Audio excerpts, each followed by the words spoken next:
Hi, I'm Kevin Kuchenbecker, Planning, Zoning, and Historic Preservation Officer for the City of Deadwood, and we're here for another moment in Deadwood's history. We've been talking about mining camps of Deadwood. We started out with Pluma. We talked about Cleveland and Cleveland Heights. We talked about Ingleside, and now we're in South Deadwood. South Deadwood was on the south side of Whitewood Creek. It was actually the camp for Charlie Utter after he came into Deadwood in 1876, late June, with Wild Bill Hickok and Calamity Jane. This is kind of our civic area of town today. We have our post office, we have our courthouse, we have the wonderful Adams Museum. It was built in 1929, opened in 1930, and is the first museum in the Black Hills. But we also had a kind of almost a warehouse district here as well. W.E. Adams had the Adams Block, which was several different additions over time. It started out as a two-story, and then added a three-story building next to it, and then added a three-story over the two-story, and then added a four-story, and then added a four-story over the three stories, and then added some additions. That's going to be the Landmark Casino. It's going to be open. They're doing a multi-million-dollar restoration. We have the Martin Mason building here, and that was a historic tax credit project that has a beautiful ballroom. One of our few hangings was in South Deadwood next to the old jail, where our Justice Center is currently.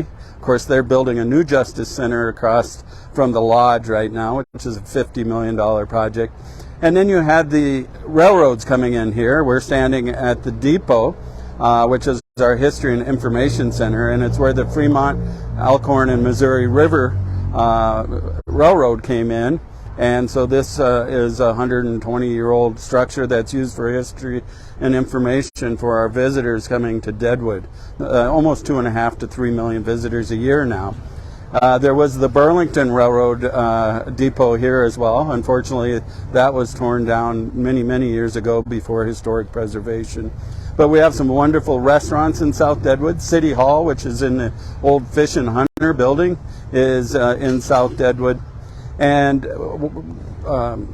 Whitewood Creek converged with Deadwood Creek in this vicinity as well. So you can't see that where we're standing because in 1965 they put that into a box culvert. Now that project is scheduled to be replaced in 2028, or 2028 probably, a few years down the road, but that'll be a multi-million-dollar project here. But you can walk around here and see wonderful historic resources, visit some great retail and restaurants and galleries, and then of course our museum as well. We also have the wonderful Deadwood Rec Center in South Deadwood as well. All part of Deadwood after the incorporation. But that's been our focus, talking a little bit about the different mining camps that made up Deadwood, and we're here in South Deadwood. Hope you enjoyed that brief history, and that's a wrap.